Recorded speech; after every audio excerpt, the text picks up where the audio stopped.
Olá pessoal, tudo bem com vocês? Espero que estejam todos bem. Hoje vamos continuar o nosso curso de confiabilidade de conversores eletrônicos e nesta aula discutiremos a confiabilidade a nível de sistema. Nesta aula, vamos fazer uma comparação entre a confiabilidade a nível de componente, que vocês já aprenderam a calcular, e a confiabilidade a nível de sistema. Irei apresentar uma métrica bem simples para estimativa de vida útil a partir dessa função de probabilidade, que é a confiabilidade do sistema, e depois farei um exemplo resolvido para a fixação do conteúdo. Bom, vamos começar então para entender qual é a diferença entre a confiabilidade a nível de componente e a nível de sistema. Vamos relembrar o que nós já fizemos até o momento, Vamos relembrar os passos, para se calcular a confiabilidade do componente, Então, a primeira coisa foi rodar uma simulação elétrica do conversor num ambiente de simulação, por exemplo, no Plex ou no MATLAB, e obter as perdas que são dissipadas no componente. Depois a gente pegava essas perdas e colocava elas como entradas para um modelo eletrotérmico, uma modelagem eletrotérmica, para conseguir calcular a temperatura de junção, e utilizando basicamente as informações da temperatura de junção, da temperatura de operação, temperatura de junção do semicondutor ou temperatura de hotspot do capacitor, nós conseguimos utilizá-los como entrada nos modelos de vida útil e calcular o dano estático. E o que vocês aprenderam na última aula é utilizar as simulações de Monte Carlo para inserir variações paramétricas nesse dano estático e calcular uma função probabilidade de falha do componente. Então, na verdade, cada componente do nosso sistema vai ter a sua função probabilidade de falha. Se eu tiver um IGBT, ele vai ter uma função. Se eu tiver um capacitor, ele vai ter outra função. Se eu tiver mais de um IGBT ou mais de um capacitor, cada um deles vai ter a sua função de probabilidade, E isso nós estamos falando de probabilidade a nível de componente. Afinal, cada um desses componentes individualmente tem uma probabilidade de falha. Vamos relembrar aqui um pouco das métricas estatísticas, que a gente já discutiu nas primeiras aulas desse curso, que é a função densidade de probabilidade, a f de x, ela vem do histograma, que sai do Monte Carlo. E aí a gente pega essa função densidade de probabilidade, a gente fita ela, por exemplo, com o Weibull, uma distribuição normal, uma distribuição que você queira, normalmente a Weibull ela é mais conhecida. E a partir do momento que a gente integra essa PDF, a gente tem a CDF, que é a função de distribuição cumulativa, o f de x maiúsculo. Essa função f de x, ela já vem como sendo uma função de falhas, porque no Monte Carlo nós estamos estudando dano estático ou consumo de vida útil ao longo do tempo. Então, trata-se diretamente de uma função de dano, de falha. Então, o que é importante para a gente nessa aula é o conceito claro de o que é uma função de confiabilidade. A função de confiabilidade é 1 menos a função de falhas. O f de x seria a função cumulativa da falha. E a função de inconfiabilidade ela é 1 menos a função de confiabilidade, ou seja, é a própria função de falha. Na verdade, não há diferença entre função de confiabilidade e função de inconfiabilidade, do ponto de vista de qual que é o melhor, digamos assim. Isso é mais um ponto de vista do projetista, como que ele prefere olhar para esses gráficos, assim como a gente vai ver. Obtendo uma dessas funções, você consegue obter a outra simplesmente, Então aqui, só para vocês entenderem claramente o que são essas duas funções, a função inconfiabilidade, ela nos dá uma ideia de... É uma função acumulada, que nos dá uma ideia de qual que é a porcentagem de amostras que falha em determinado tempo. Então, por exemplo, em 10 anos, eu tenho aqui uma probabilidade de falha de aproximadamente 95%. Em 5 anos, eu vou ter uma probabilidade de falha aqui algo em torno de 4 ou 5 anos.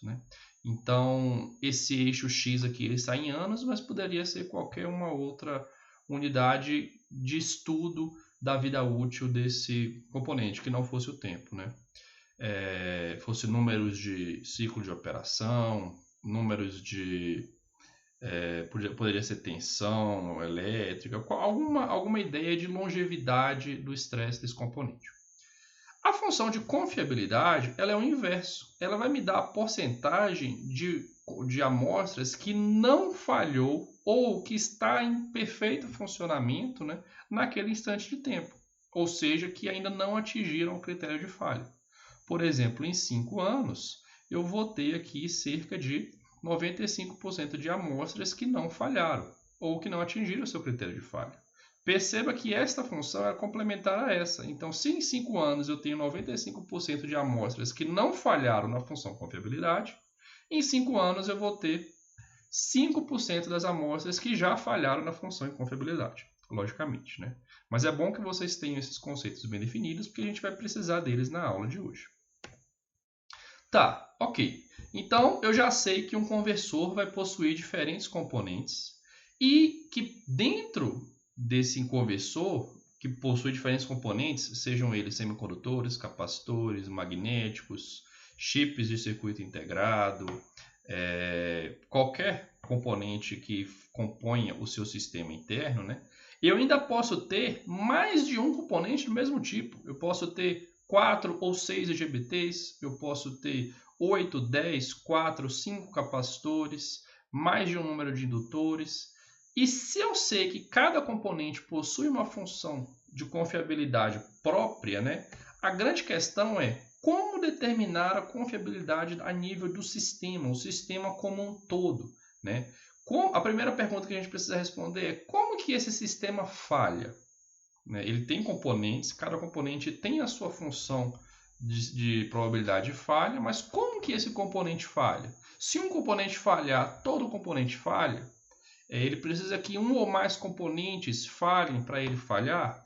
Então, a sua configuração interna aqui vai nos dizer como determinar essa função de confiabilidade a nível de sistema. Para isso, para determinar essa função de confiabilidade a nível de sistema, é preciso saber da configuração dos componentes que compõem esse sistema. Primeira coisa, o que você está considerando como sistema? Você vai levar em conta todos aqueles componentes que fazem parte do conversor, ou você vai analisar só os principais, os mais críticos? Ou você vai analisar somente aqueles que você tem dados? Porque às vezes a gente não tem condição de avaliar a falha de todos os componentes por falta de informações do fabricante, né? Então, a primeira coisa é definir quem que é o meu sistema. Depois, eu preciso definir como que dentro desse sistema esses componentes estão associados em termos de probabilidade, né, e de termos de falha, de confiabilidade. E eu preciso saber se há dependência da probabilidade de falha entre os componentes. Algumas configurações mais simples de sistemas em termos de probabilidade de falha são sistemas com associação simples em série, sistemas com associação simples em paralelo, com associação combinada ou mistura de série e paralelo, ou com algumas associações mais complexas. E nós vamos discutir alguma dessas configurações nesta aula agora. Bom, vamos começar pela associação mais simples, que seria uma associação série dos componentes que vão compor o meu sistema. Essa associação em série, pessoal, ela significa dizer que as probabilidades de falha dos meus componentes estão associados em série. Aqui eu estou fazendo uma associação de probabilidade. Nessa associação em série, se qualquer componente falhar, todo o meu sistema falha, ou seja, não há redundância aplicada a esse conversor. É o caso, por exemplo, vamos pegar um computador, um desktop ou um notebook. Ele é composto por placa-mãe, memória RAM, processador, fonte, placa de vídeo. E todos esses componentes, eles têm uma função probabilidade de falha, preciso saber como que calcula eles. Mas a questão é, o seu computador funciona bem se todos esses componentes estiverem funcionando. Se um deles falhar, independente da situação dos demais, o seu computador vai parar de funcionar. Então, a gente diz, nesse caso, que esses componentes estão todos associados em série. Essa é uma das associações mais simples e mais comuns que nós temos. Outro exemplo, por exemplo, um inversor fotovoltaico. Se ele tem 6, vamos supor que ele tenha 6 IGBTs, um inversor trifásico, para compor a sua ponte completa. Se um desses 6 IGBTs falhar, todo o meu inversor trifásico falhou, né? Então, esse seria um exemplo de uma associação em série. Nessa associação em série, a gente considera que a confiabilidade dos componentes idênticos ela é a mesma. Isso pode parecer óbvio, mas o que eu quero falar é o seguinte. Nesse mesmo exemplo que eu acabei de dar, um inversor trifásico, onde eu tenho 6 IGBTs, 6 semicondutores, esses IGBTs eles não são idênticos. Existem variações paramétricas que já foram contabilizadas lá na simulação de Monte Carlo. Então, eu construí uma função densidade, uma probabilidade de falha acumulada para cada componente e eu considero que essa função é a mesma para cada um deles. Ou seja, todos esses 6 IGBTs eles estão submetidos às mesmas variações paramétricas, de forma que aquela distribuição de probabilidade de falha é a mesma. Dito isso, né, como é que o meu sistema falha? A grande pergunta é como o meu sistema ou melhor, como que o meu sistema funciona? Né? Ele funciona se o meu componente 1 funcionar, o meu componente 2 funcionar e todos os meus componentes associados funcionarem. Ou, em outras palavras, o meu sistema não falha, ou desculpa, o meu sistema falha se pelo menos um desses componentes falharem. Né? Em termos de probabilidade, a gente pode dizer que a confiabilidade, perceba que o R aqui é de função de confiabilidade. A função confiabilidade do meu sistema vai ser dada pelo produto da função confiabilidade de todos os componentes que fazem parte do meu sistema. Eu posso... E se eu desconsiderar, perceba, e se eu desconsiderar que existe relação entre a função probabilidade de falha de um componente com a do outro, aí eu posso escrever isso na forma de um probatório. Então, essa é uma condição necessária para essa associação em série simples. Né? A função confiabilidade do sistema é dada pelo produtório das confiabilidades de cada componente, se eu conseguir desprezar a dependência das funções probabilidade de falha dos componentes entre si. E, nesse tipo de associação, a confiabilidade do sistema será sempre menor do que a confiabilidade do componente mais fraco. Tem um ditado que se aplica a essa sentença que é a seguinte: para se saber o quão forte é uma corrente, deve-se saber quão forte é o seu elo mais fraco. Porque se o elo mais fraco da corrente se rompe, toda a corrente se rompe, a corrente estoura. Né? Então, na confiabilidade na associação em série é a mesma coisa. A confiabilidade do sistema ela vai ser sempre menor que a confiabilidade do componente mais fraco. E quanto maior o número de componentes associados em série, mais componentes propensos à falha eu tenho. Então, consequentemente, menor é a confiabilidade do sistema. A gente pode pensar, né, que num caso ideal, esse R seria igual a 1, onde a confiabilidade é 100%, ele nunca falha. Esse R nunca vai ser maior do que 1 e ele vai ser sempre menor do que 1. Então, se eu multiplico mais elementos por um valor menor do que 1, essa confiabilidade tende a ser cada vez menor. Vamos ao exemplo numérico para vocês entenderem, um exemplo bem simples. Eu peguei 3 componentes, R1, R2, R3, e eu vou fazer uma análise da confiabilidade do sistema, que é composto por esses 3 componentes, em 3 situações diferentes. E aqui eu apresento qual que é a confiabilidade desses componentes para um determinado tempo. Então, imagine que eu tinha aquela curva e eu cheguei lá, por exemplo, 5 anos. Qual que é a confiabilidade desse componente em 5 anos? Do componente 1, do componente 2, do componente 3.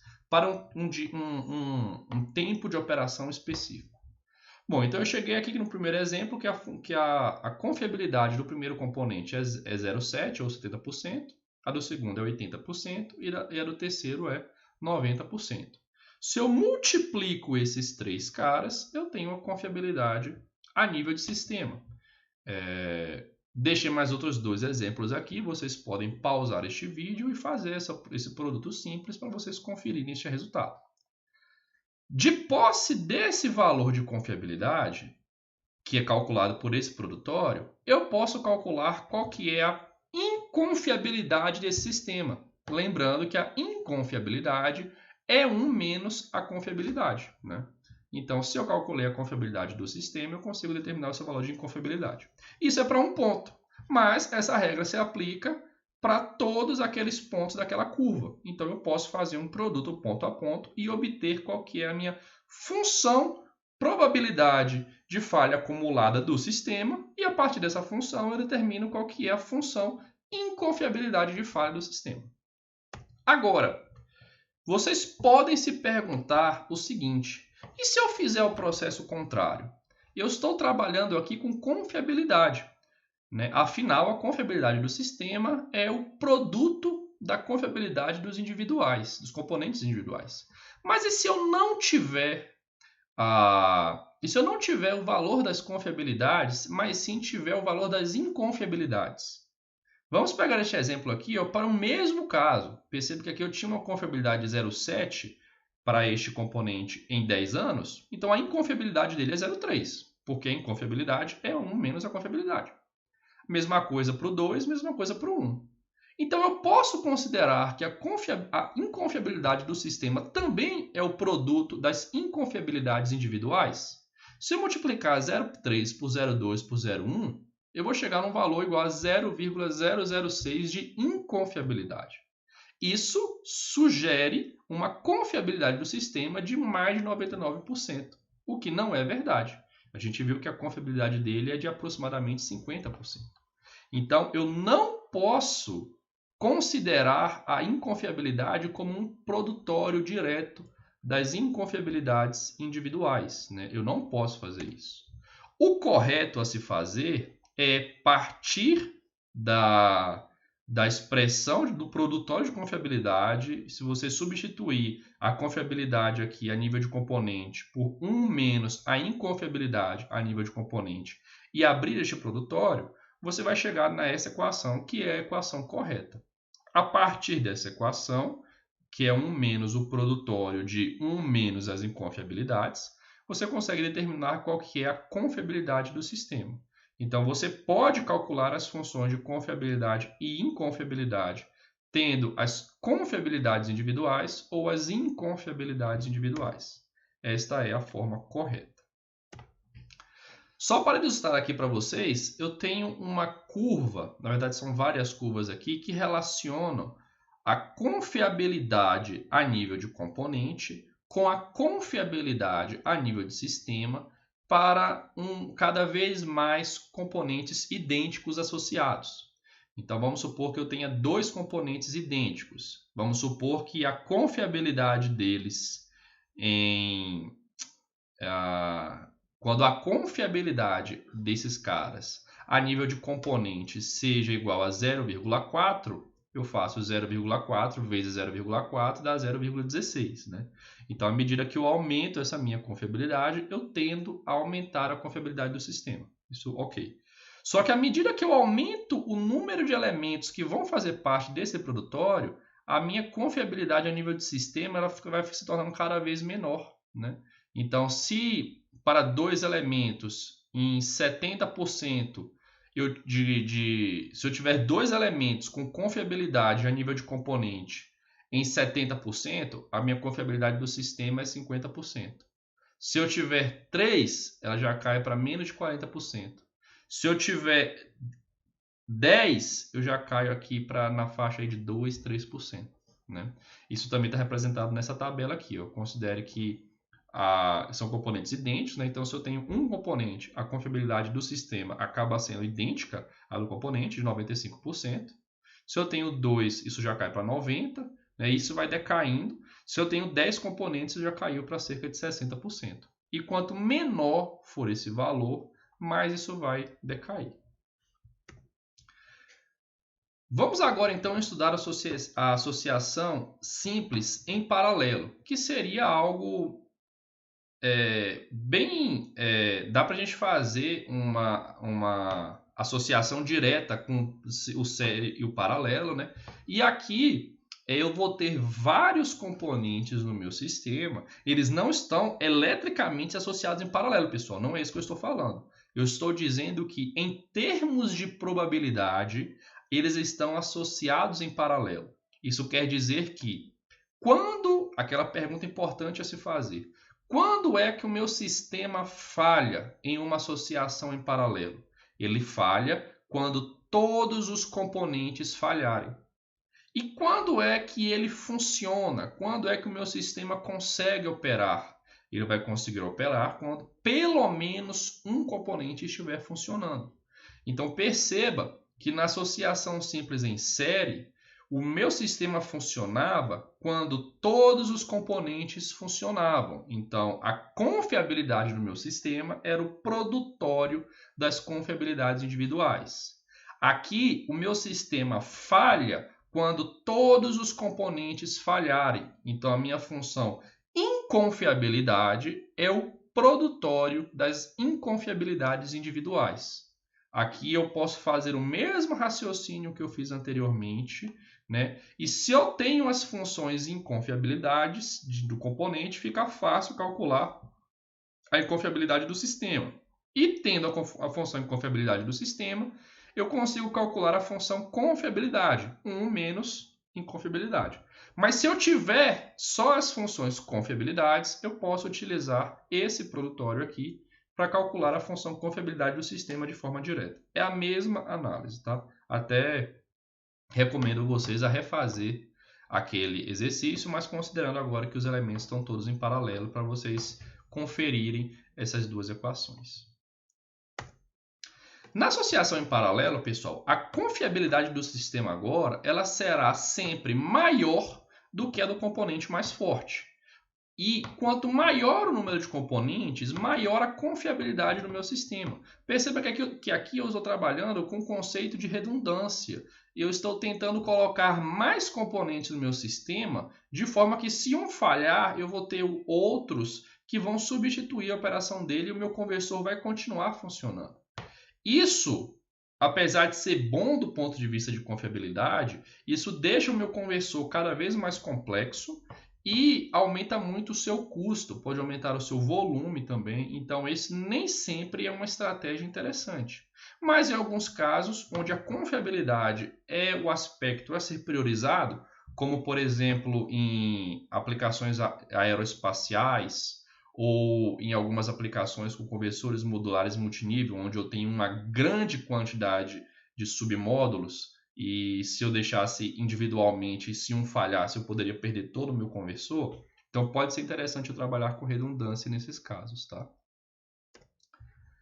Aqui tem um exemplo simples, só para vocês entenderem, né? Então eu tenho as funções inconfiabilidades em 3 situações diferentes, e a função inconfiabilidade total vai ser o produto dessas 3, e a função confiabilidade vai ser 1 menos a função inconfiabilidade. Se eu tiver o valor das funções confiabilidade dos componentes individuais, né, eu preciso aplicar essa fórmula aqui para achar a função confiabilidade a nível do sistema.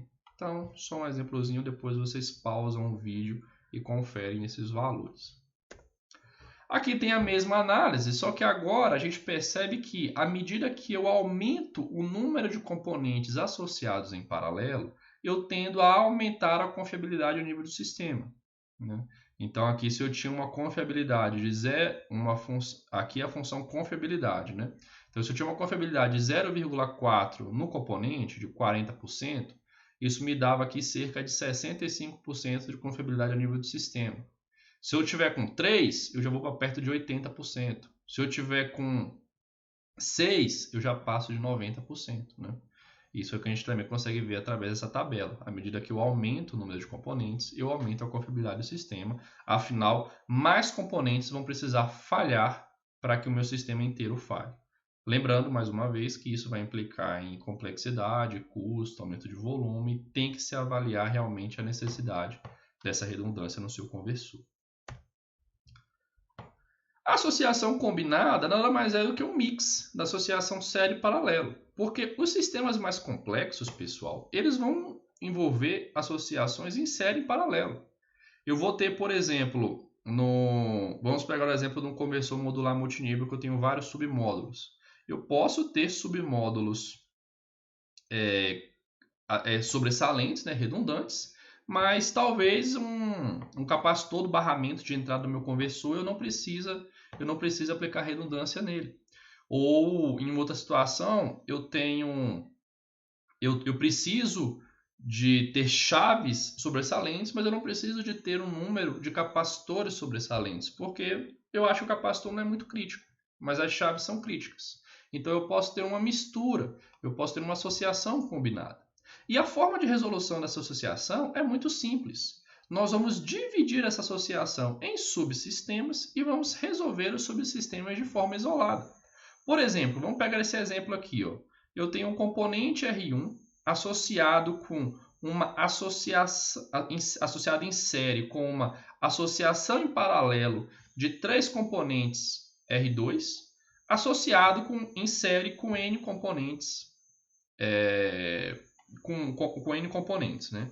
Como que eu resolvo isso? Bom, eu crio um subsistema, que seria essa associação em paralelo, e calculo qual que é a sua função confiabilidade, né? Aplicando a equação para um n igual a 3, né? Eu consigo achar aqui qual que é a função confiabilidade desse bloco. E aí depois eu transformo esse bloco em um bloco simples e resolvo a função confiabilidade desse sistema aplicando a outra equação da associação em série. Né? Então, resolve fácil, sem muito mistério. Porém, existem sistemas mais complexos que eu simplesmente não consigo reduzir o número de componentes, eu não consigo associar subsistemas de forma a reduzir esse sistema mais complexo em sistemas mais simples que eu possa resolver de forma fácil, como eu mostrei para vocês agora. Além disso, em alguns casos, a confiabilidade dos componentes idênticos ela não pode ser mais considerada a mesma. Um componente pode ter uma dependência, uma ou mais dependência com a confiabilidade dos outros componentes. Né?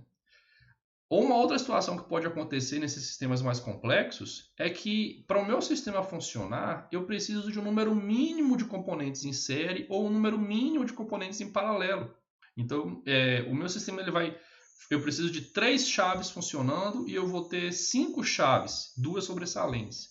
Então, essa conta ela não é mais tão simples assim como eu mostrei para vocês, tanto na associação série quanto na associação paralelo. Eu preciso levar em consideração esse número mínimo de componentes. Né? E, além disso, quando eu tenho redundância, eu posso ter algum caso que a redundância dependa da ordem de falha dos componentes. Aquele componente que vai substituir um componente que falhou, ele tem uma certa ordem de execução. Então, isso também dificulta o cálculo, né, da confiabilidade a nível de sistema.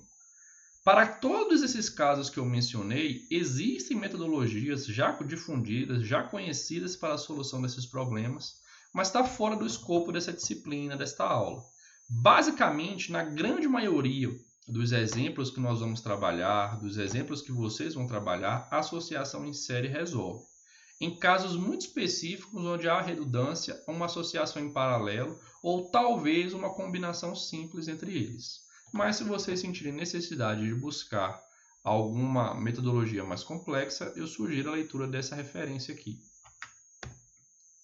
Tá, beleza. Então agora eu já aprendi como calcular a função de confiabilidade a nível de sistema. Como que eu determino qual que é a estimativa de vida útil desse meu sistema? Perceba, você chega para o seu cliente, né, o cliente ele quer saber qual que é a vida útil de um componente, do conversor que ele vai comprar. Aí você chega para ele e fala assim, ó, tá aqui essas duas funções, essas são as funções probabilidade a função em confiabilidade e a função confiabilidade desse conversor. Isso para o cliente ou isso para um usuário final da confiabilidade, isso não quer dizer muita coisa, não está interessado nisso. Então eu preciso de uma forma de determinar qual que é a expectativa de vida útil desse sistema a partir dessa curva. E aí existe uma métrica chamada de BX, né, onde esse X pode ser qualquer valor entre 0 e 100%. Esse Bx ele refere-se ao tempo onde a função acumulada de probabilidade de falha atinge x% das amostras. E aí depende de qual que é a função que nós estamos pensando. Na função confiabilidade, na função R de x, o Bx refere-se ao tempo onde x% das amostras não falhou. Ou seja, x% daquelas amostras ainda não atingiram o critério de falha. Um exemplo, se eu considerar o B90, esse B90 ele refere-se ao tempo onde 90% das amostras não falharam. Já na função inconfiabilidade, o Bx vai se referir ao tempo onde x% das amostras já falhou, já atingiram o critério de falha. Exemplo, se eu me refiro a B10 numa função inconfiabilidade, eu estou me referindo ao tempo onde 10% das amostras já falharam, né? E aí vocês devem estar se perguntando, como que eu escolho esse valor de x para ser a minha expectativa de vida, né? Ela vai ser, na verdade, esse x, esse tempo do Bx, ele vai ser a expectativa de vida, o lifetime do seu conversor, né? Como que eu escolho esse valor de x? Bem, esse valor de x é uma questão de projeto, depende da aplicação, depende dos perfis de operação, depende do quão conservador você quer ser, ou se você quer ter se você quer ter uma garantia muito maior ou uma garantia menor. Então, isso é questão de projeto, e quando eu falo projeto, eu estou levando em termos econômicos aqui no meio, termos de operação do conversor, né? Então, tem que se fazer uma análise mais aprofundada. Mas, valores do tipo 0,1, 1% ou 10% de falha são normalmente aplicados, né? É preciso que vocês entendam que a função de confiabilidade e inconfiabilidade elas são complementares. Então, falar de B90 para confiabilidade vai me retornar ao mesmo tempo que falar de B10 para inconfiabilidade. E isso a gente vai ver num exemplo prático. Vamos ao exemplo, né? Considere, né, que até esse ponto dessa aula vocês já aprenderam a calcular tudo aquele passo a passo que eu mostrei no início dessa aula, até a função inconfiabilidade a nível de componente.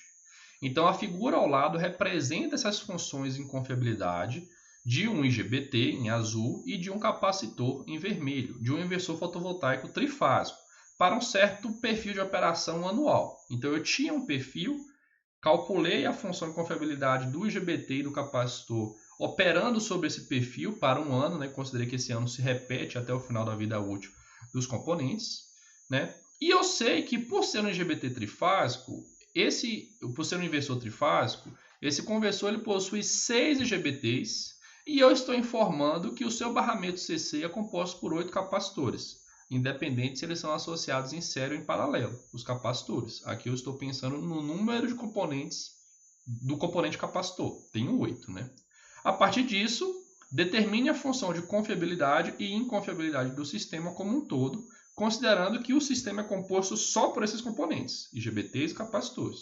Estou desconsiderando aqui possíveis diodos de roda livre, magnéticos, PCB, CIs, qualquer coisa. Calcule também a expectativa de vida útil desse inversor, considerando B10 na função de inconfiabilidade. Bom, pessoal, vamos lá, né? Como que eu calculo a função inconfiabilidade desse sistema? Eu vou considerar, nesse inversor trifásico, que todos os componentes estão associados em série, já que se um dos 6 GBTs falhar, o meu inversor trifásico para de funcionar.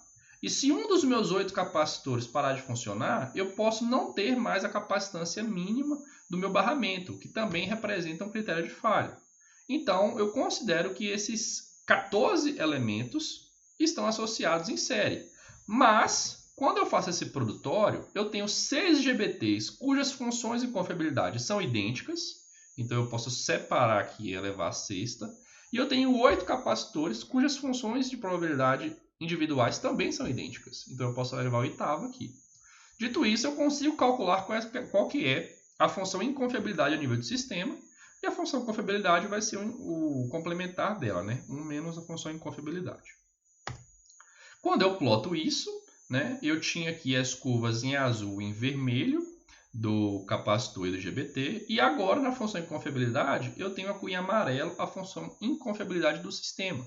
Aplicando o B10 aqui, eu não consegui pegar exatamente o tempo de 10 anos, mas dá uma expectativa de vida útil de aproximadamente 5,2 anos do meu conversor como um todo.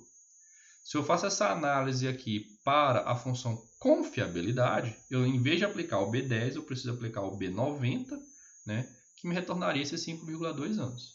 Percebam, pessoal, que por se tratar de uma associação em série, o sistema ele tem uma inconfiabilidade, ele tem uma função confiabilidade menor do que as demais, né? Ou seja, ele é mais fraco do que o componente mais fraco. Neste ponto, pessoal, espero que vocês tenham gostado da aula e até a próxima.